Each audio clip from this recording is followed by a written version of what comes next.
Bueno, buenas tardes a todos. Soy Horacio Santoro, presidente de APEF. Bienvenidos a un nuevo evento del Ciclo Nacional Virtual de Educación, de Psicoeducación Familiar. En esta oportunidad, digamos, que son las charlas de profesionales que organizamos nosotros, APEF, contamos con la presencia del doctor Claudio Dresser, que nos va a dar información información para familiares y convivientes de lo que es farmacología. Así que adelante, doctor, todo suyo a la audiencia. Bueno, ¿qué tal? ¿Cómo están todos? Buenas tardes. Muchas gracias por la invitación. Espero tratar de poder serles útil, aunque sea un poquito, en esta tarea de combatir o, digamos, de alguna forma mitigar el sufrimiento que conlleva esta llamada enfermedad, ¿no? Pero que es en realidad no una enfermedad, sino un conjunto muy grande de enfermedades que se reúnen bajo el nombre de esquizofrenia. O de síndrome esquizofrénico, digamos, ¿no? O de, como se llama ahora, espectro esquizofrénico o dimensión esquizofrénica, porque las viejas nociones de Kraepelin, si ustedes se acordarán, la esquizofrenia paranoide, la esquizofrenia residual, la esquizofrenia hebefrénica, son todas formas un poco antiguas, ¿no? De abordar el tema de este síndrome, ¿no? Que afecta al 1% de la población, bueno, en todo el mundo. Y en todo el mundo es similar este porcentaje. Esto es muy curioso y es muy interesante, ¿no? Porque no distingue ningún tipo de frontera ni ningún tipo de límite. Y el porcentaje de pacientes con el síndrome trasciende mucho las fronteras y todas las divisiones de raza y etnias y cualquier tipo de discriminación de género. El porcentaje de esquizofrenia a través de los tiempos siempre fue más o menos el mismo. Ahora, si nosotros tomamos todo el conjunto de síndromes que tienen el síndrome principal de esta llamada enfermedad o de este síndrome, que, como ustedes sabrán, o como es bueno organizarlo, es la palabra psicosis. Que psicosis que es un síntoma la psicosis. Un síntoma que padece el 3,5% de la población mundial, pero que en algunos aspectos, en algunos lados lo reúnen en trastornos bipolares, que ustedes habrán ido a hablar, en psicosis tóxicas, o sea, psicosis medicamentosas, psicosis por sustancias alucinógenas. O sea que el síntoma de psicosis lo definimos como la pérdida del contacto con el criterio de realidad, pero lo vamos a plantear desde otro lugar, ¿no? Y que es un lugar más fácil para decir qué es psicosis, que es el síntoma principal de la esquizofrenia. Y el síntoma principal lo podemos llamar como un error en el dar valor a los datos de la sensopercepción, a los datos de la percepción externa e interna. La persona que padece psicosis hipersignifica, o sea, le da un valor por demás a algunas cosas y por de menos a otras. Entonces hay una equivocación en el valorar. ¿Me entienden un poquito?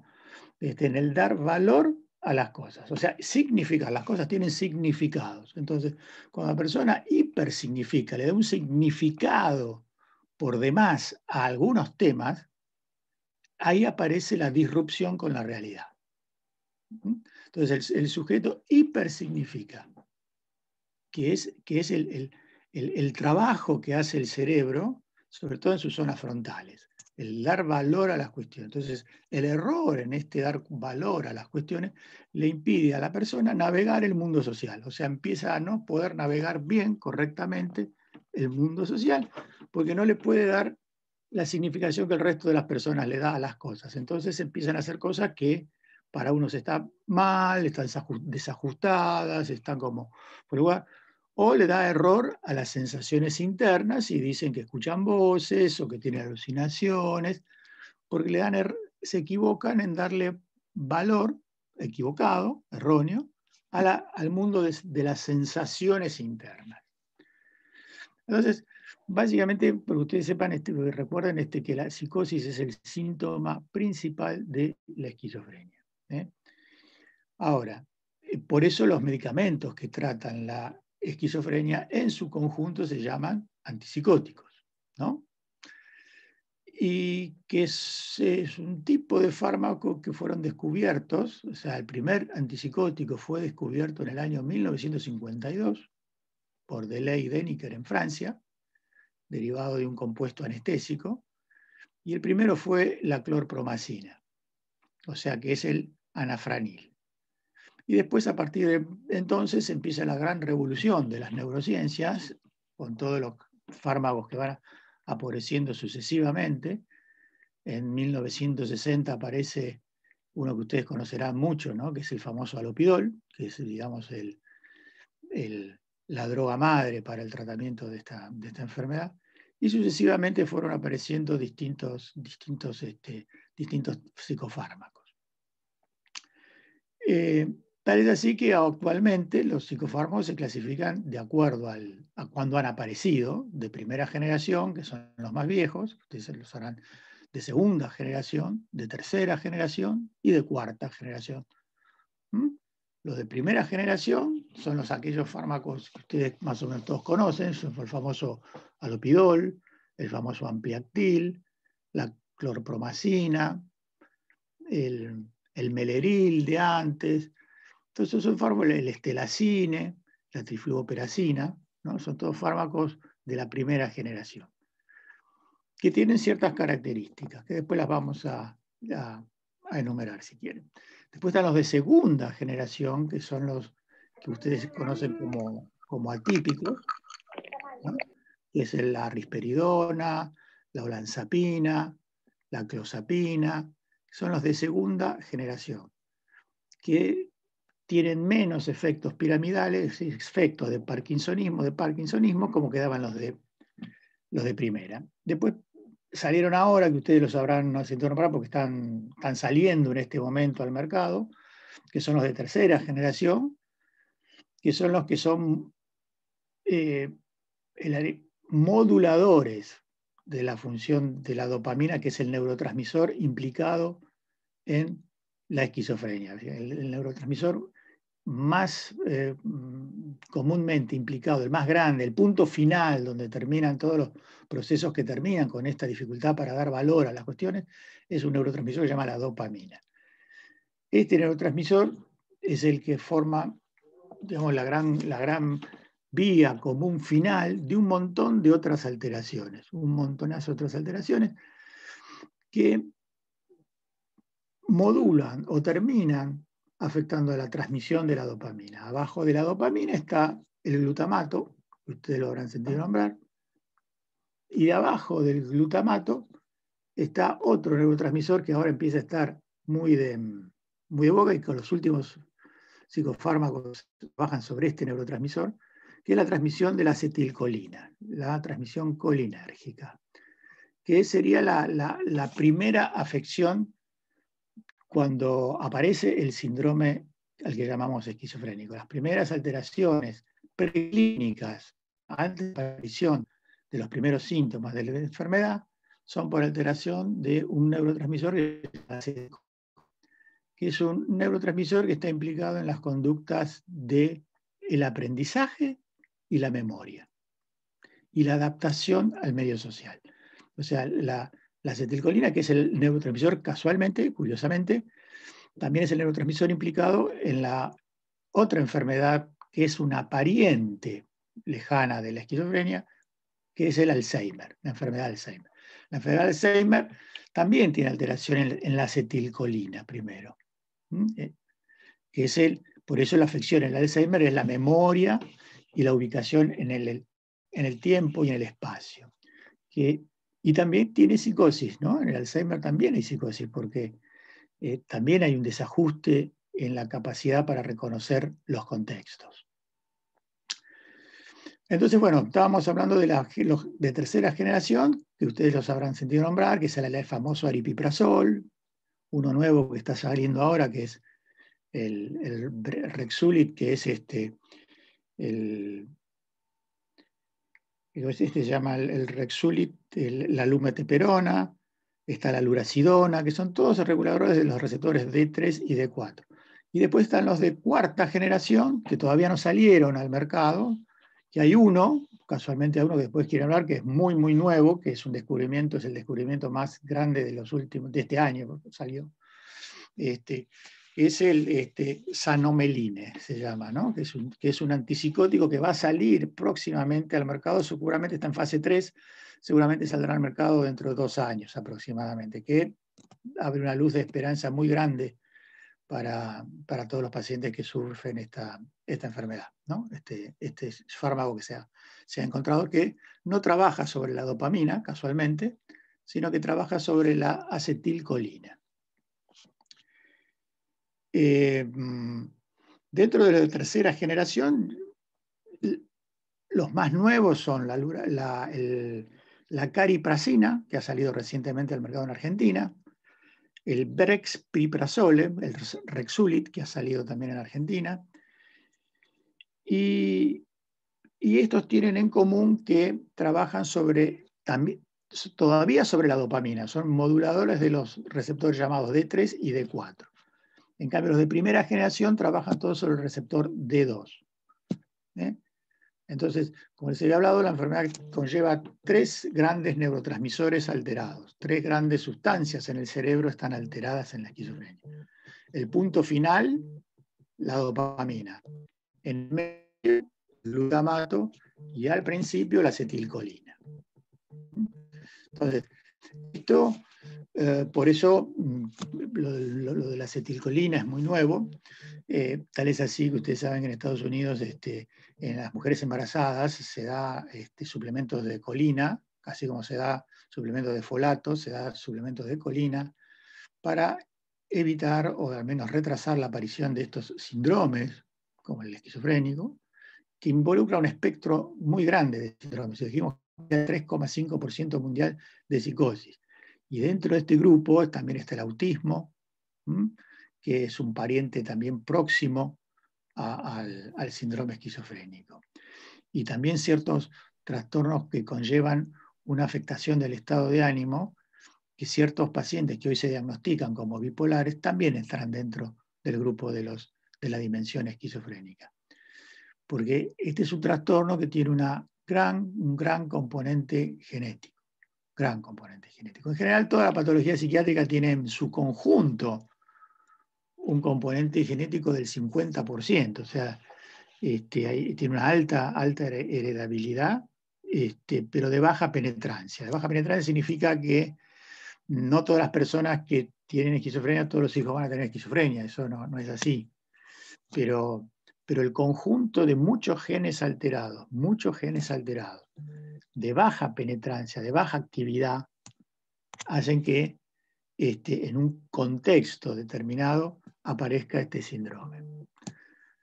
Que siempre es la relación o la interacción de 2 ideas centrales, que es la información que viene genética con la información que da el ambiente, ¿no? O sea, el ambiente desencadena la potencialidad que tiene un chico, una persona que padece esquizofrenia, desencadena el ambiente una potencialidad con la que ya venía, ¿no?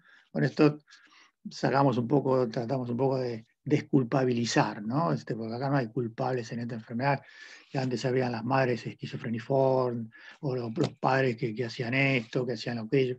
Entonces hay factores del ambiente y factores que vienen en la genética. Entonces, bueno, yo quería más o menos hacer hincapié en este último tratamiento, en este último psicofármaco que va a salir próximamente al mercado, que se llama Sanomeline, con X, Sanomeline, y que es un pariente de la clozapina. O sea, ¿por qué? Porque tiene un mecanismo de acción parecido a uno que ustedes lo habrán sentido nombrar, que es quizás el más efectivo, o el que llaman ahora la bala de plata, o el que tiene el mayor, el que se da en último recurso, que es la clozapina. Ahora, en esa línea de mecanismo de acción, trabajan estos nuevos antipsicóticos que próximamente van a salir. También hay otros tipos de fármacos que van a empezar a aparecer en el mercado, que se van a llamar neuromoduladores. O sea, neuromoduladores que van a tratar de colaborar en el tratamiento de la esquizofrenia o del síndrome esquizofrénico, que son medicamentos que regulan en última instancia estos tres grandes neurotransmisores que hablamos que están afectados: la acetilcolina, el glutamato y la dopamina. Entonces ahora están empezando a salir sustancias que modulan. Que modular significa que no actúan directamente sobre estas sustancias, sino que la modulan, le dan más intensidad, menos intensidad, o remedan su mecanismo de acción. Así que bueno, este fármaco va a salir muy pronto y espero que sea la gran nueva que yo quizás, no sé si ustedes lo conocerán, pero bueno, al menos les estoy anunciando que ya está en fase 3 y que próximamente saldrá acá en Argentina. O sea, espero que salga en Argentina. No sé, todavía no salió ni en Estados Unidos, ¿no? Pero bueno, ya pasó la fase 3, o sea, significa que próximamente va a aparecer en el mercado. Y se va a tener que dar este fármaco con otro, juntamente con otro, porque como trabaja sobre la acetilcolina, ustedes sabrán que la acetilcolina es un neurotransmisor, una sustancia que no solamente está en el cerebro, sino que está en el estómago, en el corazón, en los intestinos, está en todos lados. Entonces, este fármaco, como también en los estudios previos tenía muchos efectos adversos sobre la parte intestinal, sobre la parte digestiva, sobre la parte pulmonar, sobre otros lados del cuerpo donde hay acetilcolina, se va a tener que dar con un anticolinérgico, ¿no? Que se llama Tropium, que bueno, que próximamente se van a tener que dar juntos. Pero es una muy buena noticia que tengo para contarles. Yo no sé si quieren hacerme algunas preguntas, porque bueno, de acuerdo a los temas, ya pasamos unos 20 minutitos de charla, así que cualquier cosa que me quieran preguntar, yo estoy dispuesto a satisfacer todas sus inquietudes. ¿Sí? Antes de la pregunta, vamos a hacer un pequeño break. Primero, para aquellos que quieran hacer una pregunta, hay un icono en Zoom que se llama Reacciones, donde pueden levantar la mano. Así las vemos y tenemos habilitado para que las preguntas. Vamos a aprovechar, quiero hablar un poquito también para hablar de cómo se medica, cómo medicamos los psiquiatras, qué es esto de la medicación. ¿Qué lo he hecho? A ver. Yo antes de las... Pero, doctor, ¿quiere primero contar eso y después vamos a las preguntas? Sí, porque bueno, eso viene un poquito al tema de los nombres y las palabras que a veces tienen significados, ¿no? Entonces, los significados importan y como vimos, quizás la palabra esquizofrenia es una palabra muy dura, ¿no? Que pareciera que es una cosa de sentencia, ¿no? O sea que bueno, ya la esquizofrenia, bueno, ya es una sentencia que lleva después a discriminaciones, a ciertas cuestiones que ver con la estigmatización, con cuestiones sociales, ¿no? Entonces, por eso el tema de las palabras también importan. Entonces, de aquí que yo le quiero contar que los nombres de las enfermedades Esto que tengan importante, sépanlo, traten de comprenderme. No son la cosa nombrada. La palabra esquizofrenia no es la esquizofrenia. No sé si me entienden. O sea, es una palabra que designa una serie de observaciones que uno hace de los pacientes, ¿no? Yo hoy me acordaba y comentaba con otro colega cuántos pacientes yo vi en mi vida, ¿no? Yo me recibí en el año 83 y sacábamos la cuenta, yo debo haber visto 30.000 pacientes. Así que bueno, la cantidad de gente que vi con esto es bastante grande, ¿no? Acá en Francia no 200.000 pacientes, bueno, y en esa experiencia yo le puedo decir que los nombres importan poco, pero bueno, a veces la gente necesita, o por una cuestión de ordenarse un poco internamente, decir, ¿cómo se llama esto que le pasa a mi hijo o a mi familiar? ¿Qué nombre tiene? ¿No es cierto? Porque claro, es algo que no se ve, no se toca, no se palpa, ¿no es cierto? Que solamente se observa, ¿no? Se ve por la clínica. Pero esto también va a cambiar, porque dentro de poco ya vamos a tener marcadores biológicos para la esquizofrenia o para la patología mental en general. Entonces, cuando tengamos ya más marcadores mentales, nos vamos a dar cuenta de que poco importan las palabras y lo que importan son los síntomas que uno ve. No si es una esquizofrenia, o si es una bipolaridad, o si es un esquizoafectivo, o si es un obsesivo, no, sino que lo que va a importar son los síntomas, como si fuera fiebre, ¿no? Fiebre, y después vemos de qué se trata, porque puede venir de distintas cosas. Entonces, todas esas cosas viejas de esquizofrenia paranoide que sobreviven por una cuestión administrativa, sobreviven por una cuestión de prestaciones, de organizar las prestaciones, de organizar el hospital, de organizar las prepagas. Entonces dicen, ¿cómo se llama esto? Bueno, y ponen esquizofrenia paranoide, esquizofrenia residual, pero eso son palabras, no, que de alguna forma hay que tratar de ir ablandando, hay que tratar de descomprimiendo, ¿no? Ustedes ya saben que, por ejemplo, en Japón ya no se llama más ni siquiera esquizofrenia, ¿no? Se llama enfermedad de Bleuler, ¿no? O sea, le cambiaron el nombre y se llama enfermedad de Bleuler, así como para darle un poco de ablandamiento a la palabra, ¿no? Esto probablemente también se empieza a hacer en Europa, ¿no? Llamarla enfermedad de Bleuler. Hay gente que está de acuerdo, hay gente que no está de acuerdo. Pero bueno, básicamente otros están llamando síndromes de neurodesconexión. Síndromes de neurodesconexión. Carl Friston, que quizás es la persona del mundo que más sabe de esquizofrenia, o sea, el investigador más, Carl Friston, habla de síndrome de neurodesconexión o de desconectividad, porque hay un patrón de conexiones que no están bien, de conexiones cerebrales que no están funcionando como deberían funcionar. Pero bueno, esto es una forma un poco distinta de afrontar un poco el tema de esta patología, ¿no? de este sufrimiento mental, ¿no? Porque el sufrimiento mental es lo que cuenta. Y saber que estas personas sufren porque no lo entienden, porque no saben lo que les pasa, y sufre la familia, sufren todos, y sufre la sociedad también, ¿no? Y se arman ciclos de sufrimiento, ¿no?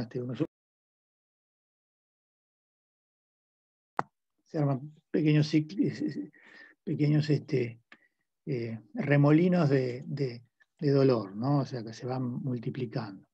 Entonces, por eso, tratar de sacarle un poco de significado a las palabras y desestigmatizar un poco el nombre de la enfermedad vendría muy bien, ¿no? Como para que comprendamos un poco que no es algo que es tan anormal como uno piensa, ¿no? Y que aparentemente por las investigaciones, ya me prendo, empiezo a hablar más, es un precio que pagamos por la evolución, ¿no? Las personas que tienen este tipo de sufrimiento, ustedes saben que las zonas de las últimas mutaciones de la especie humana, ¿no? Son mutaciones evolutivas que se dan en la zona genética que regula la evolución del lenguaje, y que este es un precio que pagamos por los animales. Muy pocos tienen una enfermedad del dar valor. Los animales tienen enfermedades mentales también, ¿no? Por supuesto, los perros tienen neurosis y tienen irritabilidad, tienen miedo, tienen cosas, pero una enfermedad del valor no tienen, porque de alguna forma la conectividad de los cerebros de los animalitos no es como la nuestra, pero bueno, igual la nuestra no es tan maravillosa tampoco, ¿no? No hay mucha diferencia. La diferencia es nada más que de cantidad y no de cualidad, ¿no? Pero bueno. Bueno, espero sus preguntas Sí, y antes, tratar de ayudarles. perdón, ¿Sí? doctor. Antes, sí, me gustaría hacer un break, darle un par de minutos a Pedro Garbolov, que es el organizador de este ciclo nacional virtual. No sé, Pedro, si tenés algún mensaje respecto al ciclo, próximos eventos. Eh, bueno, gracias Horacio por la oportunidad. Bueno, no, en realidad no tengo ninguna fecha definitiva para los próximos encuentros. Bueno, para el que viene ya serían. Seguramente para fin de mes habrá el de ACAPEF, que regularmente es el cuarto viernes del mes. Ajá. Nosotros tenemos programado uno para el mes de agosto, pero todavía no tenemos fecha. Y bueno, y el de APEF, por supuesto, todos los terceros, ¿no? Exacto. Del mes. Así que sí, no Ok, hay. bueno, gracias, Pedro. Bueno, a ver, pasemos a las preguntas. Acá tenemos a Juana. Si te desmuteás, que levantó la mano ahí, podés ir con la primera pregunta. Bueno, buenas tardes, les agradezco mucho. Mi pregunta es la siguiente. Una persona que está tomando una medicación de segunda generación, si pasa a estos demoduladores que mencionó el doctor de tercera, ¿cómo es el tema de la abstinencia? ¿Cómo es el tema? Por supuesto, cada metabolismo es diferente, pero digamos, el pase, digamos, es inocuo, tiene que haber un periodo X, depende de una serie de factores, más en este momento con todo el tema, digamos, que nos afecta del virus y las comorbilidades como la obesidad y trastornos cardiovasculares y demás. Eh, ¿Cómo sería el pase? Yo sé que es una pregunta que puede sonar grosso modo, pero bueno, dentro, digamos, de que eh, cada caso es diferente, pero bueno, supongo que, digamos, el cambio físico-químico en el organismo debe ser importante y cómo se debe manejar, ¿no? Bueno, muchas gracias. Bueno, creo que a ver si te entendí bien la pregunta. O sea, me estás hablando de pasaje de un psicofármaco a otro, o sea, de un antipsicótico de segunda generación a uno de tercera. ¿Será? Exactamente, esa es la pregunta. O el cambio con un neuromodulador. Porque los neuromoduladores no es que se cambia por un neuromodulador, sino que se agregan neuromoduladores al tratamiento. Son sustancias que se agregan a los neurolépticos que uno está dando, que no tienen una acción antipsicótica en sí misma, pero ayudan a que, como yo les expliqué por ahí, hablé de síndrome de neurodesconexión, o son síndromes que colaboran en esto de sostener un cerebro que está en un proceso de cortocircuitos en su cableado, por así llamarlo. Entonces, para cambiar de una generación a otra, hay varias formas, ¿no? Se pueden hacer disminuciones lentas, se pueden hacer disminuciones, hacer tapering, ir superponiendo uno con otro, pero cada uno tiene su programita de cómo se tiene que hacer, y creo que los psiquiatras, cada psiquiatra debe saber bien cómo hacer los cambios de antipsicótico de un lado al otro, porque no hay un patrón general de decir, bueno, se cambian de esta manera o se cambian de otra manera. Sí se pueden cambiar, sí se pueden reemplazar, se pueden sumar unos con otros, pero siempre es en relación a cómo va evolucionando el caso, ¿no? O sea, en psicofarmacología, con respecto a esta enfermedad, hay mucho de ir viendo sobre la marcha cómo van reaccionando los datos de la evaluación clínica con el tipo de psicofármaco, de antipsicótico que están dando. Y una cosa que yo quisiera que se recuerde mucho, que todos estos psicofármacos son de acción muy lenta. O sea que los psicofármacos tardan mucho tiempo en demostrar toda su potencia como antipsicótico. No son que en 2 semanas vemos el resultado, ni en 3 ni en 4. O sea, nosotros podemos decir que funciona después de 3 meses, 4 meses, 5, 6 meses. Hay lo que es conveniente clínicamente esperar siempre un poquito y jugar con las dosis, jugar con las formas, con la forma de administrar, con la farmacocinética, o sea, con cómo damos el fármaco, cómo lo sostenemos, y dejar siempre el cambio de psicofármaco, porque en general casi todos los psicofármacos tienen una eficacia bastante similar, algunos más que otros, obviamente, pero recuerden que no existe el psicofármaco ni antidepresivo ni nada que tenga una eficacia global que supere el 80%. Siempre hay un 20% de pacientes que no van a responder a ningún psicofármaco, ¿no? Eso es que, bueno, se tendrá que implementar otros tipos de tratamientos. No sé si respondí tu pregunta. Sí, perfecto, perfecto. Muchísimas gracias, me quedó muy, muy claro. Muchas gracias. Bueno, hay algunas preguntas que están en el chat, así que yo voy a irme echando. Vamos a ir al chat ahora de María Celeste, que nos dice que su hijo de 37 años está tomando aripiprazol. Sí, ese es uno de tercera generación, que es un neuromodulador modulador del receptor D3 y el D4. Y es un agonista parcial. Un agonista parcial significa de que cuando hay mucha dopamina, la baja, y cuando hay poca, la sube, ¿no? O sea, es un regulador de la neurotransmisión dopaminérgica, ¿no es cierto?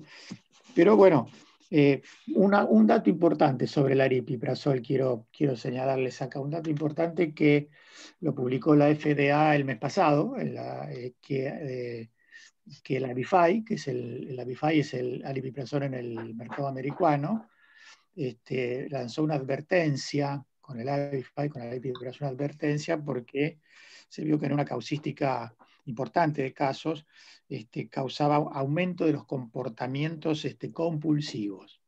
Entonces, hay una alerta mundial con el tema del aripiprazol, ¿no? Con los comportamientos compulsivos que parecería que se inducen con esta sustancia, con el aripiprazol.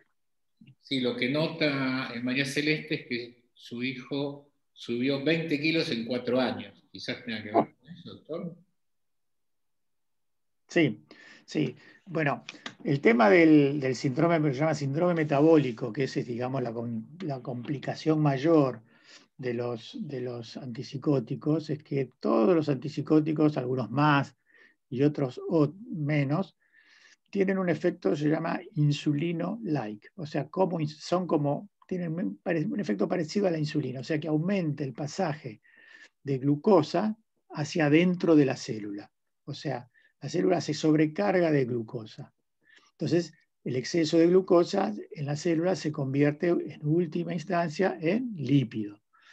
Entonces, por eso casi todos los psicofármacos, casi todos los antipsicóticos producen aumento de peso, a unos más y otros.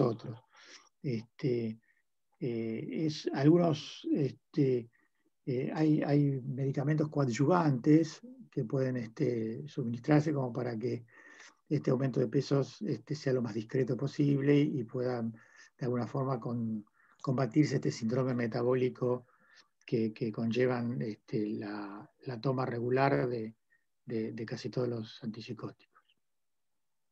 Muchas gracias. Perfecto, ahí veo que alguien toma metformina, está correcto, me ponen. Metformina es una de las sustancias que de alguna forma combate el pasaje de glucosa, por eso se lo dan, ¿no? Porque está combatiendo el pasaje de glucosa desde la sangre hacia adentro de la célula. Entonces, la metformina, tan seriamente 850 miligramos, 1500 miligramos de metformina es lo común que se da. Bien. Sí. Pasamos a María Marta, que levantó la mano ahí. María Marta. Sí, doctor, le puedo hacer dos preguntas chiquitas, no sé si alcanza el tiempo. Uno, si una mamá embarazada hace un brote y se le da medicación, aparte de la influencia genética o no que se pueda desencadenar después, ¿la medicación puede influir en el feto, en el bebé que está en No, no. ¿no? O sea, comprobado de efecto teratógeno,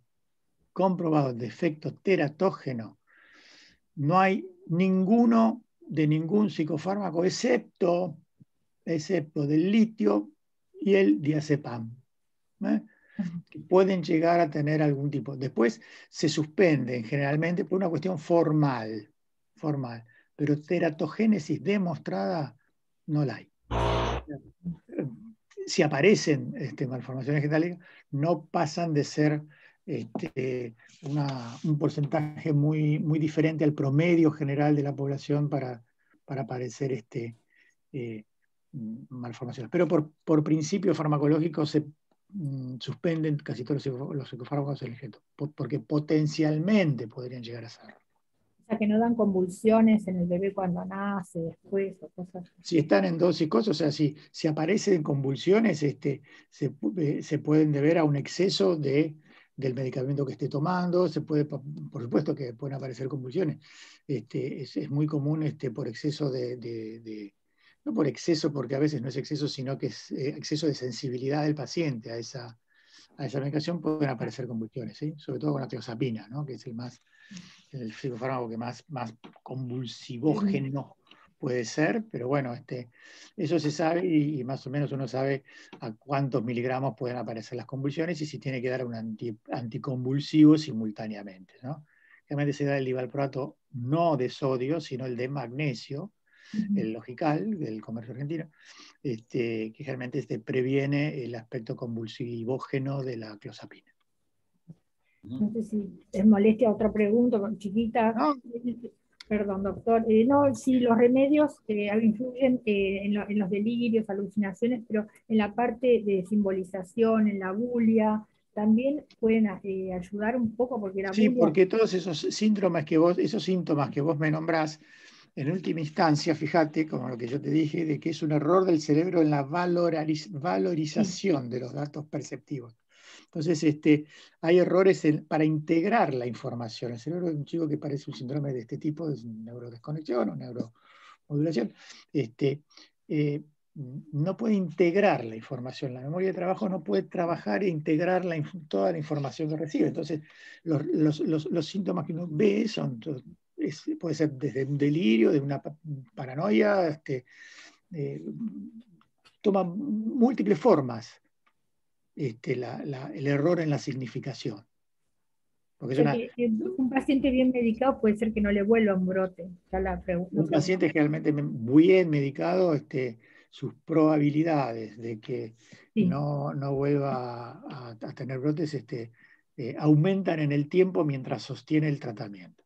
Gracias, doctor. Disculpe. Ese dato es absolutamente contundente, que es el sostén en el tiempo es proporcional a la disminución de los rebrotes. Porque el rebrote, o sea, si vemos un curso evolutivo de la enfermedad, vemos que hace un pulvo, después baja, y después tiene otro rebrote y después se estabiliza. Si nosotros evitamos este ciclito que se da generalmente entre los 15 y los 25 o 30 años, si evitamos ese sub y baja, ya estamos haciendo un enorme trabajo a largo plazo. Por importancia en esto es la detección temprana, y esto quiero recalcarlo, ¿sabes? Que es la detección temprana. La detección temprana significa que en la infancia se pueden ver síndromes subclínicos y síndromes psicóticos mínimos y mínimos síntomas que aparecen de los chicos desde el nacimiento mismo. Y uno dice, no es nada, lo llevo a la psicóloga, va, que viene, es por la adolescencia. Pero ese síndrome que pasó desapercibido era un pequeñísimo indicador de que algo mal venía.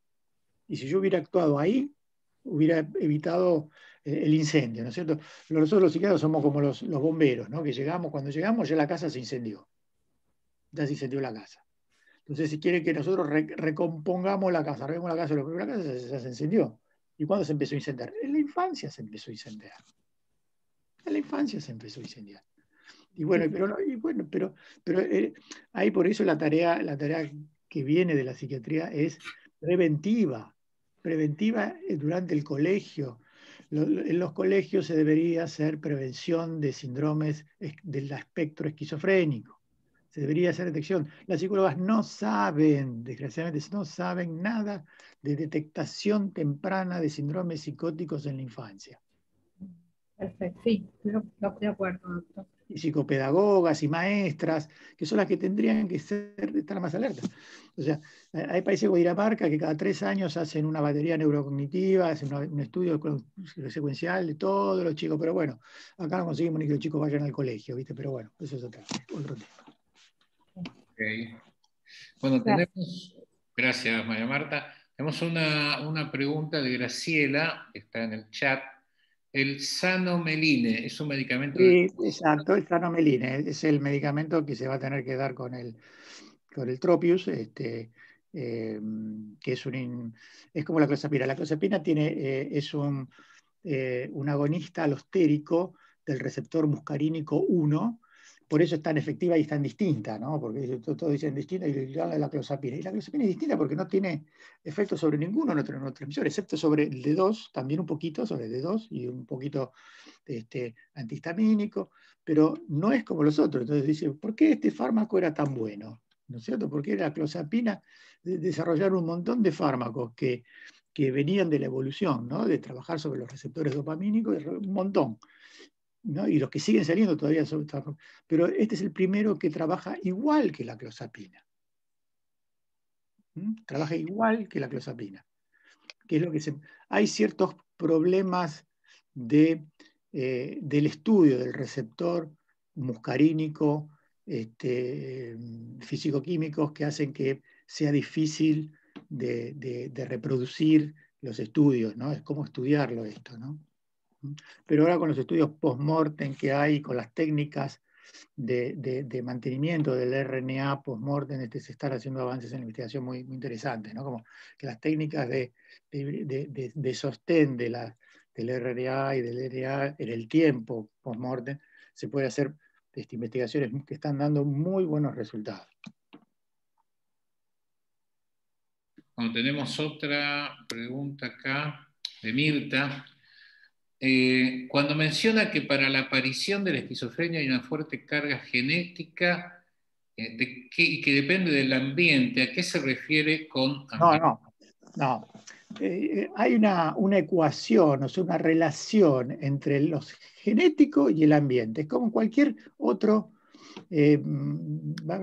cualquier órgano del cuerpo, en todo el cuerpo humano, en cualquier cosa es una relación de la información genética que traemos con el ambiente. Nosotros tenemos la piel y el sol. Hay pieles que toleran más sol y otras que no toleran tanto el sol. Unas tienen que usar factor 100, otras factor 40. Porque la relación de un negro, por ejemplo, una persona que tiene piel negra no necesita un factor de protección tan alto como una persona que tiene una genética de piel blanco. A este sentido de la interacción que hay entre las disposiciones genéticas que uno tiene y los ambientes, es como interactúa la genética con el ambiente, y estos mecanismos se llaman epigenéticos. O sea, las alteraciones están en las pequeñas expresiones de los genes. Pero los genes no son como todo el mundo cree, que se dice, sí, es genético, chau, se acabó. No es así, no es determinante lo genético. En el sentido de que no es taxativo, terminal, y que no hay nada más para hacer. Ok, gracias, doctor. Bueno, tenemos ahí a María Celeste que levantó la mano. A ver si... Perdón. Disculpe, justamente usted ya leyó lo que escribí en el chat. Perfecto. Así que por mí, muy amable. Bárbaro, genial. Vamos a la siguiente del chat que la escribió Graciela. La administración de acetilcolina en embarazo asegura que no haya psicosis a futuro o solo minimiza el riesgo de aparición. No asegura nada. No es acetilcolina, simplemente de colina, no acetilcolina, de colina. Hay colina en el huevo, ¿no es cierto? O sea, la clara de huevo tiene la dosis suficiente de colina como para dar durante el embarazo. O sea, lo que decían las abuelas, que hay que comer huevos durante el embarazo, estaba bien, era una buena medida, ¿no es cierto? Es aumentar la colina durante el embarazo. No es que asegura nada, o sea, pero sí disminuye el riesgo de probabilidad. O sea, la estadística es fundamental, o sea, entender la estadística es fundamental, porque la estadística significa que tiene probabilidades, ¿no? Por ejemplo, dicen la psicosis esquizoide o el síndrome esquizoide nacen en primavera. Y estadísticamente hay un fuerte componente que la mayoría estadísticamente de las personas que padecen síndrome nacen en primavera, o que ahí se detectan alteraciones durante el segundo o tercer trimestre del embarazo. Sí, también hay carga de probabilidad. El índice, la relación entre el índice y el dedo medio también tiene una relación contra la cantidad de gente que hay de la población con síndrome esquizoide, de psicosis. Pero bueno, son todas asociaciones de probabilidad. Ok, muy bien, gracias. A ver, Wanda, que levantó la mano. Hola, buenas tardes. Estábamos justo la pregunta sobre el embarazo, ¿no? Yo tengo mi mamá que sufre esquizofrenia, mi hijo, y ahora mi hija está embarazada de gemelos. Yo voy a comparar con otra enfermedad, vamos a suponer, ¿no? Mi abuela murió de cáncer de colon. Yo ya no tengo por control, pero no tengo probabilidades tan cercanas. En la esquizofrenia, en una enfermedad mental, eso no correría, ¿no? No importa la generación, si es segunda, tercera, no. Y si son gemelos, o sea, como usted dijo, carga genética y gemelos, no mellizos.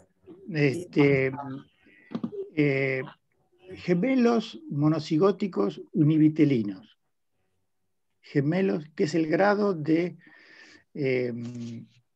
identidad genética más grande que hay, ¿no? Gemelos monocigóticos univitelinos, criados en ambientes separados. O sea, es un trabajo que hicieron los suecos, que es quizás el más grande, que hay. O sea, ellos buscaron gemelos monocigóticos univitelinos, criados en ambientes distintos por circunstancias de la vida, guerras y eso, que gemelos monocigóticos que se criaron en ambientes separados. El porcentaje de identidad de si van a desarrollar síndrome esquizoide es del 80%. ¿80%? 80%. Y disculpe, pero ¿y esa correspondencia que yo di el ejemplo de cáncer de colon, en la enfermedad mental, o sea, fue mi mamá y eres mi hija, o sea... No es igual por una cuestión de que en la esquizofrenia hasta ahora en el estudio GWAS, o sea, hay estudios de probabilidad genética que se llaman de genoma, que se hace el estudio de todo el genoma de la persona le estudian todo el genoma. Y se hacen estudios con gran potencia estadística, se llaman estudios GWAS. Hay uno que se llama Estudio Manhattan que, se fue. Perdón, doctor, ¿pasó algo? Sí, parece que me fui. A ver cómo. Lo estamos escuchando, ¿eh? Me están escuchando, pero yo no los veo. ¿Ustedes me ven? Perfectamente. Bueno. Sí. A ver cómo es esto. Bueno, estos estudios que juntan 40.000 pacientes, por ejemplo, 40.000 pacientes en distintos lados del mundo, ¿no? En Suecia, otras cosas. Hasta ahora el más grande, hay 108 genes implicados en este síndrome, se han descubierto pero con pequeñas anomalías, pequeñísimas anomalías de poca penetrancia. Poca penetrancia significa que tienen poca penetrancia en la heredabilidad. O sea que hace falta una gran conjunción de situaciones para que se produzca el pasaje hereditario al fenotipo siguiente. No es una cuestión tan lineal como en el cáncer de colon, es mucho más indirecta. si esa es tu pregunta. Gracias. Perfecto. Gracias, Wanda. Vamos a pasar a una del chat, de Graciela. Dice, ¿es posible bajar de peso aún tomando antipsicóticos o por más que haga gimnasia y dieta, esto no será posible? No, si es esa gimnasia, dieta y con quema de calorías se baja totalmente el peso. O sea, la quema de calorías es disminuir la cantidad de calorías que la persona consume por día, es garantía de que va a bajar de peso. Pero lo difícil es hacer esto, ¿no? O sea, el bajar de peso tiene que ver mucho más con la limitación en la ingesta y la quema de calorías. Perfecto, muy bien, gracias. A ver, acá una pregunta técnica, digamos, de Claudia. No sé, digamos, ¿cuál es el nombre de investigador que denomina la esquizofrenia como síndrome de la desconectividad? Carl Friston.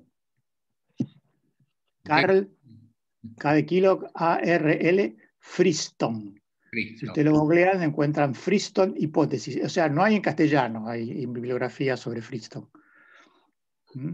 Ok. Vamos a una pregunta de Rosa.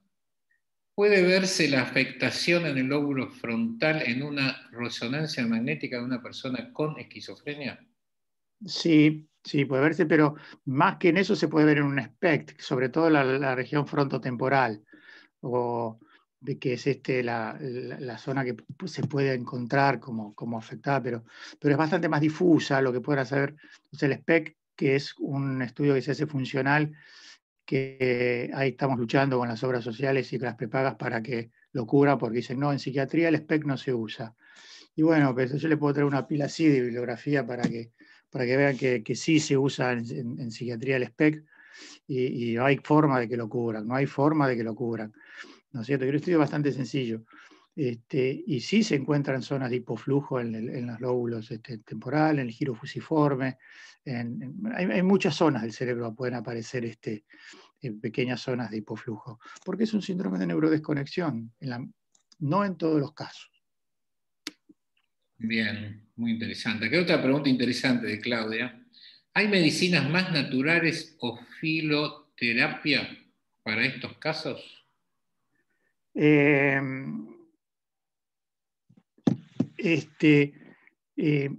ver, hay uno que es farmacólogo, tiene un tema de... A ver si me puedes arreglar. De que cómo define uno lo natural, ¿no? Yo no conozco ningún átomo que no esté en la tabla periódica de los elementos. El sodio es sodio, el potasio es potasio, si lo fabricó la vaca, si lo fabricó la planta, quién lo fabricó, no sé. Perdón, bueno, interrumpo un poquito para explicar fitoterapia. Me refería a medicinas más naturales respecto de, no de síntesis, digamos, no productos, o sea, los fármacos. No de síntesis humana, digamos, que lo sintetiza claro, como, la planta, que es la planta misma. Claro, y bueno, el claro, láudano, el ácido salicílico, el láudano se usó mucho tiempo claro, porque en realidad todos los fármacos... El opio es una sustancia, los opioides. Hay, por supuesto que hay muchas plantas que intervienen que tienen sustancias psicoactivas. Si no vamos al caso, la marihuana es una gran planta que es natural y tiene sustancias psicoactivas, ¿no?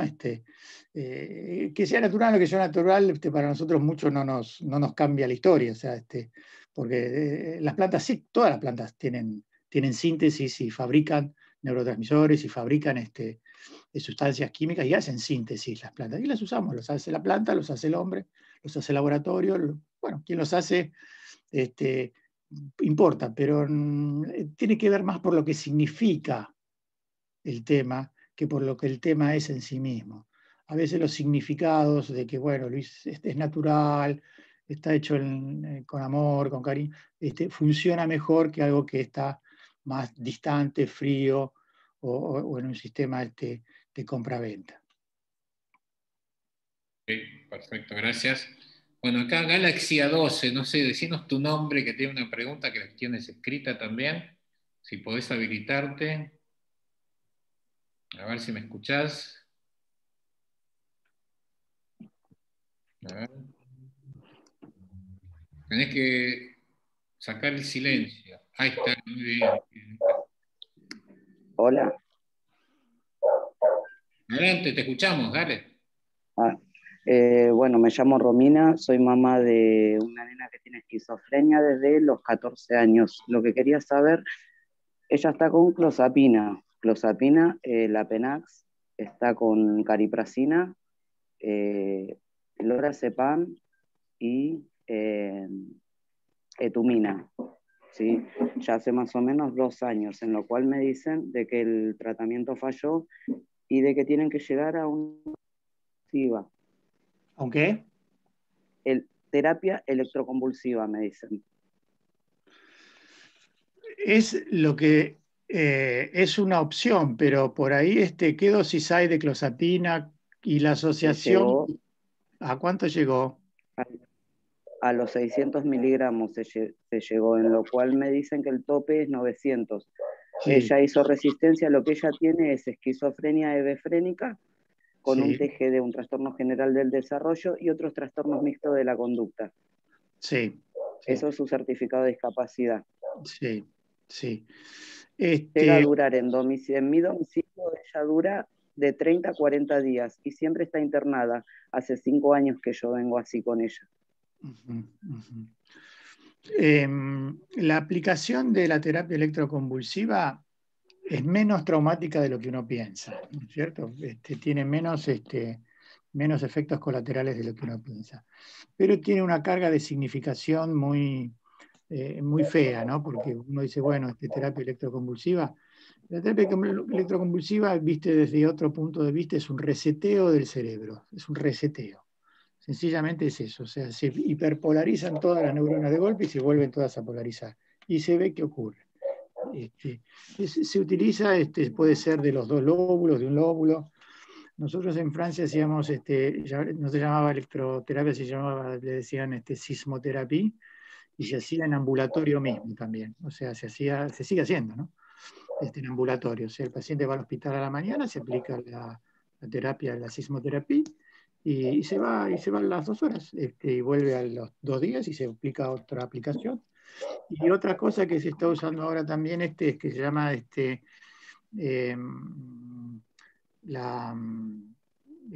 terapia magnética, ¿no? Las terapias magnéticas que se utilizan en depresión, o sea, que remedan un poco la acción del TEC. No es tan potente como el TEC, pero bueno, se están usando bastante y tienen bastante buen resultado en ciertos casos, porque bueno, el cerebro es un órgano que trabaja con electricidad, básicamente, ¿no? Entonces, todos los problemas en última instancia terminan en un problema eléctrico, literalmente. Ahora, ¿deja algún efecto adverso esto? En el corto tiempo, sí, quizás son un poco de daños en la memoria, pero que se recupera con el tiempo, ¿no? Y depende también la cantidad que se haga, y también depende de qué número y con qué frecuencia y con qué intensidad de voltaje se dan. Tiene que ver ciertas cosas, ciertos patrones que hay que respetar, pero es una opción. Más si se probaron todos los otros psicofármacos habidos y por haber, y se hicieron todos los ensayos con todos los psicofármacos. Pero bueno, la clozapina 600, 900 miligramos, la asociación de clozapina me habías dicho con qué estaba hecha, con brexpiprazol, con Rexulti. Cariprazina. Con cariprazina. Ella estaba tomando con cariprazina. O sea, se probó y se tuvo que sacar la cariprazina porque le hizo efecto colateral. Sí, porque la cariprazina usaron la asociación de 6 miligramos. Sí. ¿Lo usaron la asociación del haloperidol con la clozapina? Con la clozapina y la haloperidol ha llegado. Pero juntos, porque ahí se probó. Juntos no. Y claro, pero ahí está esa asociación, uno de primera generación, De hecho, les hablé al principio de primera generación, segunda generación, tercera y cuarta generación. Ahí están asociando la clozapina, que es de segunda generación, con uno de tercera generación. O sea, premio para llegar al TEC hay que hacer la asociación anterior de uno de segunda generación, como la clozapina, con uno de primera generación, con el haloperidol o con el estelacine, con la trifluoperacina. Entonces, primero esta asociación. Si esta fracasa... Hoy en la actualidad ella está internada en una clínica de Berazategui, en la cual me refieren que está tomando haloperidol y no sé si lo están dando con la clozapina. Sí, mañana tendría que hablar con la doctora tratante de ella. Se empieza con eso, o sea, primero uno de segunda generación, como será la clozapina, con el haloperidol y subiendo las dosis, ¿no? O sea, subiendo las dosis, después se dosen dosis más altas y ver un poquito. Pero también tenemos que ver cómo está el cerebro, ¿no? O sea, si tiene algún estudio de resonancia o algún SPECT hecho en el cerebro como para ver cómo está eso, ¿no? O un simple electroencefalograma también sirve. A ella le han hecho lo que es electroencefalograma, además ella inició tomando lo que es la clozapina con el divalproato. Sí. ¿De sodio después o de lo magnesio? Pasaron al valproato de magnesio. Sí, Primero bien. el de sodio y después el de magnesio. A medida que iban fallando, iban probando con otros. Sí, es correcto. Después siguió con la lorazepam, lorazepanietumina. Sí. Y ahora, bueno, fue lorazepanietumina y la caripracina que quiso probar su psiquiatra tratante, porque me dijo que era una de las últimas también medicaciones de última generación, en lo cual quería ver si funcionaba en Valentina, porque ella hizo resistencia a todo tipo de medicación. Y no funcionó tampoco. Por eso yo creo que al en lo principio cual hoy está de que ella no puede seguir insertada en mi domicilio.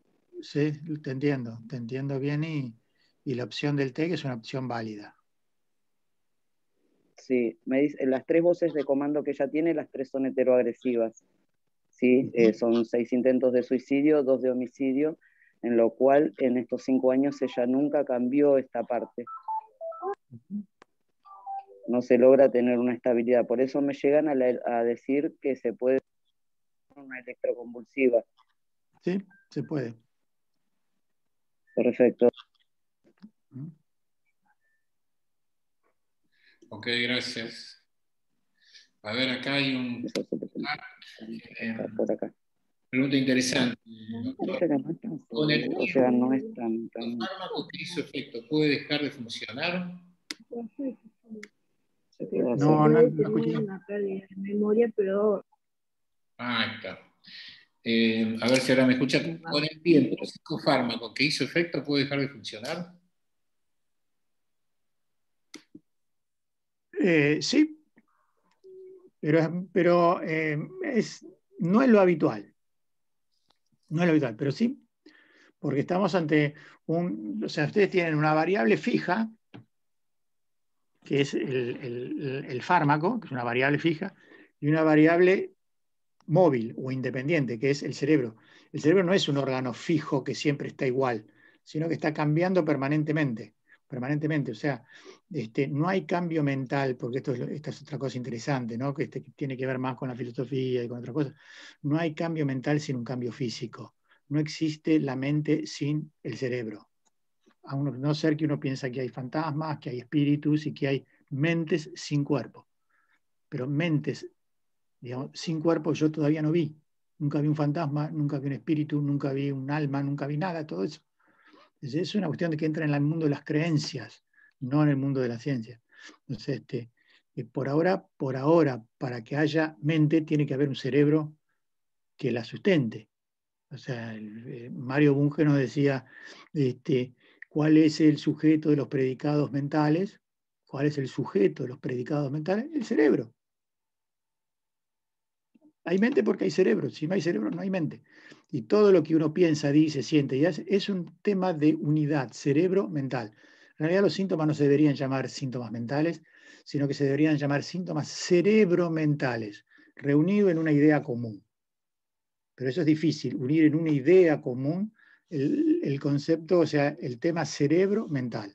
porque las dos cosas es la misma. Es lo mismo, en el que parezca mentira, es lo mismo. Es lo mismo la mente que el cerebro. El cerebro va haciendo mapas de lo que yo voy viviendo. Se va formateando con lo que yo voy viviendo. Yo puedo leer con resonancia magnética funcional, aunque esto no lo crean poder. Yo le digo a usted, piensen ustedes la clave de su celular y yo con una resonancia magnética les puedo decir cuál es la clave que ustedes están pensando. ¿Mm? Busquen Dylan Haynes en internet y lo van a escuchar. Dylan Haynes, Haynes, ¿no? O sea, las cosas que hay con el tema del cerebro, los avances que hay, a dónde ha llegado el tema del estudio del cerebro, ustedes no tienen noción de hasta dónde vamos, ¿no? O sea, dentro de una computadora, ustedes saben que hay programas de inteligencia artificial que ya pueden simular un tratamiento psicoterapéutico durante 15 minutos y el paciente no se da cuenta que está hablando con un algoritmo. Se llama Lisa y es un programa en Palo Alto, en Estados Unidos, que se formó con las psicoterapias de Carl Roger y otros psicoterapeutas y se hizo un algoritmo que se llama Lisa y que sería como ustedes hablan y conversan con la máquina, con el programa y recién después de 15 minutos se dan cuenta de que es una máquina. ¿Mm? Hasta ahora van por ese tiempo, ¿no? O sea, actualmente ya están en ese tiempo. Dentro de 15 años ya va directamente la psicóloga que les atiende yo voy a hacer un algoritmo que les está hablando a ustedes, no, yo no voy a existir. Perfecto, interesante eso. A ver, Eso acá, es un tema muy interesante como para charlarlo. Acá hay una pregunta de Susana, no sé si se puede resumir, me parece muy abarcativa, pero a ver, dígame, doctor. Quería saber los efectos colaterales que traen los distintos tipos de antipsicóticos. Bueno, tengo que escribir un libro para hablar de los distintos efectos colaterales de los distintos. Todos los que piense y muchos más pueden ocurrir. Sí. Esa creo que será la respuesta. Por lo menos en primera instancia. Después iremos. En primera instancia es una respuesta parecida a esa. Todos los que piense y muchos más pueden ocurrir. A ver, tenemos otra acá muy interesante de Eduardo. Dice, ¿cómo afecta el glutamato monosódico que consumimos en los alimentos al glutamato que tenemos en el cuerpo y en el cerebro? Este consumo... el glutamato monosódico no pasa barrera hematoencefálica. La barrera es un límite que solamente para conseguir que el glutamato cerebral hay que usar N-acetilcisteína, que es la única forma como que el glutamato puede conseguir aumentar el glutamato dentro del cerebro, es a través de la cisteína, que es un aminoácido parecido que pasa por la barrera hematoencefálica, que es el ACEMUC del comercio. Ese sí puede pasar a la barrera hematoencefálica y ustedes, algunos psiquiatras ya están dando N-acetilcisteína, ACEMUC, como neuromodulador para la memoria, para el tema de sostener las potencialidades cognitivas. Se usa en psicosis, también, ¿no? Como para tratamiento coadyuvante tanto en la esquizofrenia como en la bipolaridad y síndromes afines. Ok, perfecto, gracias. Otra pregunta acá. ¿Es cierto que el clonazepam con el tiempo produce depresión? Sí, puede. Acá es lo mismo. El psicofármaco solo no hace nada. El psicofármaco con ese cerebro puede producir un estado mental que se puede llamar depresión. Perfecto. Otra pregunta de la clozapina. Acá hay Susana y Cecilia le hicieron muy parecidas. ¿Siempre hay que hacer control mensual de la clozapina o con el tiempo ya no es necesario? Necesario, yo debería no decirles que sí que es necesario, pero puedo decirles que no es tan necesario. Porque es una reacción de hipersensibilidad que generalmente se da en los primeros 6 meses o 6 meses o 5 o 6 meses de tratamiento y afecta en 1 por 1000 de los casos. Es bastante frecuente y bastante infrecuente, ¿no? Y bastante infrecuente. y ya después de 2 años, 3 años de tratamiento con clozapina, todos los meses sacarle sangre al chico o a la persona, no es bueno, ya lo entiendo. Hay que hablar con los laboratorios para eso. Van a decir que sí, que tienen que ir. Eso no. A ver, acá una pregunta específica. ¿El Invega de 6 meses también demorará 2 años en estar disponible? No, salió el de 3 meses, el de 325 y 525 miligramos de depósito, está disponible. Paliperidona, palmitato de paliperidona, 525 miligramos o 325 miligramos, una inyección trimestral. Sí, está disponible. Funciona muy bien. Funciona muy bien. Es muy caro, ¿eh? Es muy caro. Está cubierto, lo deberían cubrir las prepagas por el certificado de discapacidad, lo tienen que cubrir. Eso es así. Pero y es muy bueno, sobre todo por el tema de la adherencia, ¿no? Porque el tema de la adherencia es otro tema como para hablar una charla entera de adherencia al tratamiento, de cómo conseguir adherencia al tratamiento. O sea, la adherencia al tratamiento es el 50%, 60% del tratamiento es la adherencia.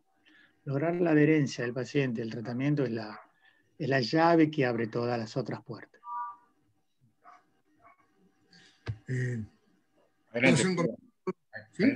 ¿Sí?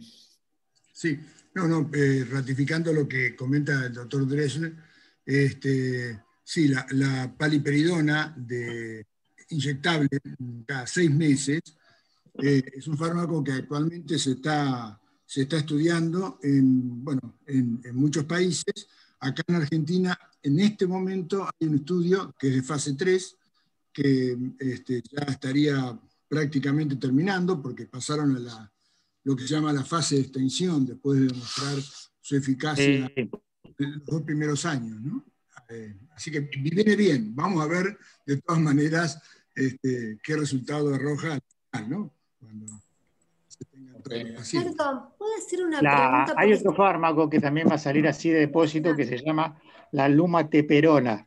La lumateperona también, que es en Brasil se llama Caplita. También va a venir en ampollas, están haciendo estudios de 3 y 6 meses de depósito. Exacto. O sea, el próximo avance van a ser una gran cantidad de antipsicóticos que se van a hacer en formulaciones de depósito de tiempo prolongado. El gran cambio va a venir con el Sanomeline. Ese es el gran cambio que se espera que haya en esto, el Sanomeline. O sea, se están poniendo todas las fichas en el Sanomeline. Yo quiero hacer una pregunta, perdón, pero porque justo tenía que ver con esto, ¿puedo? Sí, con este tema. Rosa. Puede ser.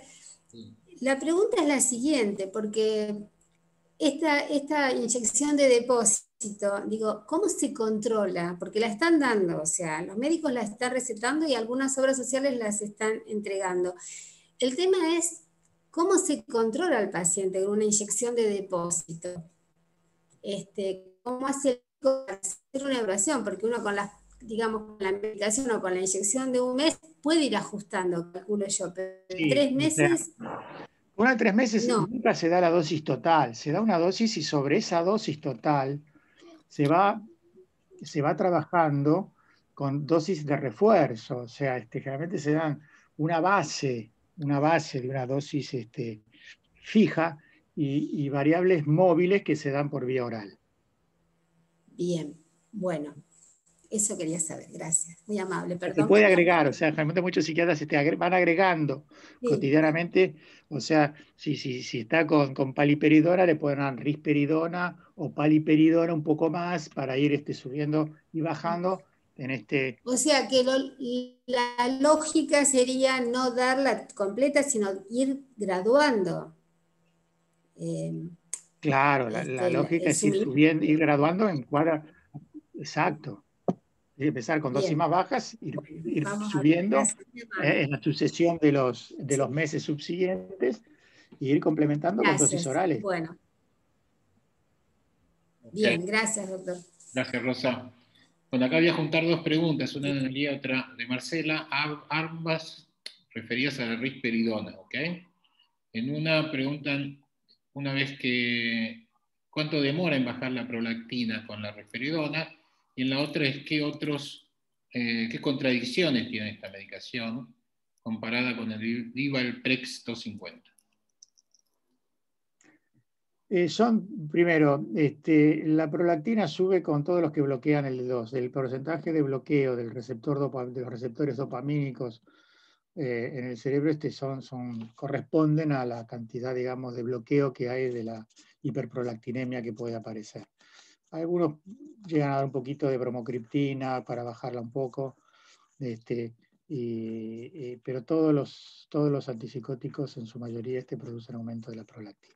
Si el aumento de la prolactina produce galactorrea, entonces, bueno, hay que verlo específicamente ese caso. La otra parte de la pregunta no me acuerdo qué era. ¿Y qué otras contradicciones tiene? O sea, ¿qué contradicciones tiene la risperidona con el Divalprex 250? Son distintos, o sea, usted dice de la asociación de risperidona con el Divalprex 250. Hay asociaciones metabólicas y son idiosincráticas de cada paciente, o sea, hoy es más o menos de acuerdo los distintos pasos de la metabolización hepática del fármaco, si va un citocromo, si va otro citocromo, o sea, es bastante más complejo el tema de la interacción, y hay que ver caso por caso y fármaco por fármaco. Bien, ok, a ver acá. Cuando se detecta que las alucinaciones aparecieron por consumo de sustancias, ¿se ha medicado con clozapina? ¿Es posible cambiarla por otra que también mejore los síntomas negativos? Esta pregunta la hizo Aide. Si ya está el tema de la asociación entre el trastorno del espectro esquizofrénico, ¿no? Y las sustancias es todo un capítulo. Hasta un capítulo hasta hay descriptos, hay una escuela que directamente ya habla de esquizofrenia secundaria, ¿no? Sobre esquizofrenia primaria y esquizofrenia secundaria al consumo de sustancias psicoactivas, ¿no? Bueno, es lo que está cambiando un poco, lo que cambió en los últimos 30 años el paradigma de afrontamiento de esta enfermedad, ¿no? O sea, el consumo de sustancias que se hizo mundial y prácticamente cambió la enfermedad, la modificó, ¿no? Es todo un tema como para tratar, y el tema de las comorbilidades, trimorbilidades, o sea, es todo un capítulo, si ya está con clozapina, lo aconsejable no es cambiar la clozapina, es llevarla a las dosis más altas posible, evitar que haga convulsión. En todo caso, medir plasmáticamente la concentración de desmetilclozapina. Desmetilclozapina, que es el metabolito activo de la clozapina.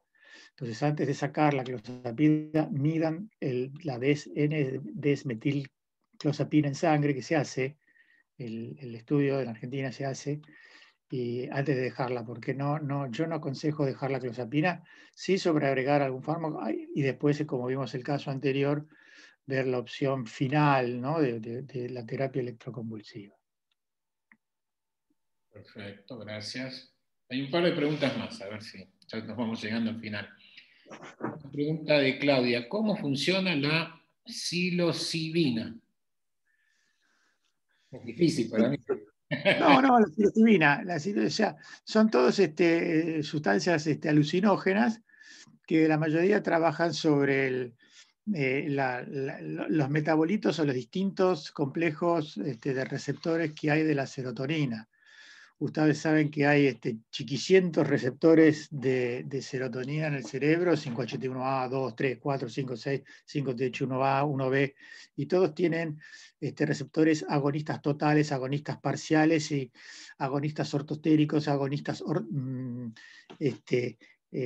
alostéricos. O sea, es complejísimo ver el resultado final de la asociación entre la psilocibina y y las consecuencias de las alucinaciones que puede producir. Pero bueno, lógico, o sea, como les dije al principio, o sea, todos los síntomas mentales son por una disfunción de algunos de los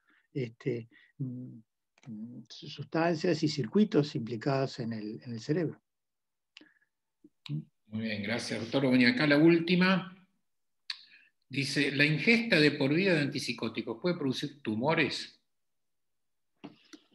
Yo no leí hasta ahora ningún paper, no leí ningún, ni leí, que haya una producción de tumores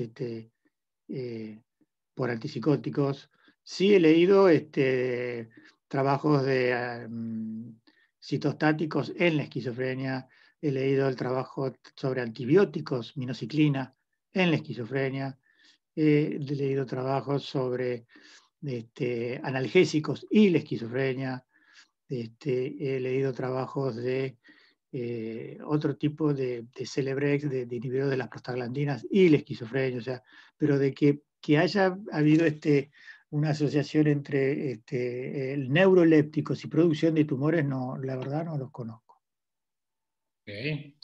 Bueno, acá, no me recuerdo tu nombre, que está identificada con Galaxy A12, que levantó la mano ahí. La última pregunta, si ya después lo liberamos al doctor. Adelante, por favor. Esa pregunta que me hicieron es bien interesante porque, bueno, habla de las multiplicidades de las acciones que se pueden emprender en el tratamiento. Ustedes saben que todos estos procesos hablábamos de neurodesconexión, hablábamos de, bueno, ¿quién hace la neurodesconexión? ¿Quién la hace? Y bueno, el sistema inmunológico. ¿A través de quién se hace la neurodesconexión? El sistema inmunológico. ¿Y a través de qué mecanismo? Y la inflamación. O sea, hay todo un trabajo, hay toda una serie de trabajos que correlacionan los procesos inflamatorios cerebrales, el aumento de los radicales libres, el aumento de la oxidación mitocondrial y la esquizofrenia. Es enorme el campo de estudio y las cosas que están implicadas en este síndrome de neurodesconexión. Por eso lo remito a Carl Friston, que quizás es quien mundialmente yo reconozco como quizás una de las personas que más conoce esto. Perfecto, gracias. Bueno, a ver, no recuerdo tu nombre, Alexi A12. ¿Escuchamos? Mayra. Mayra. Sí. Última pregunta.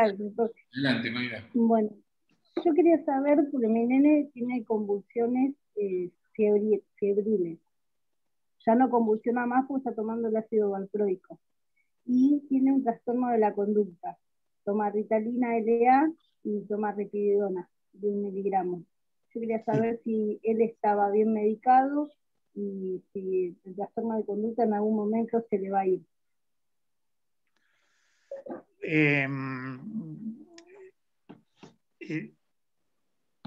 Vamos a hablar un poquito de la transnosografía, o sea, cuando hablábamos de los nombres de las enfermedades y que los nombres no importan tanto, vemos, este es un ejemplo, ¿no? De que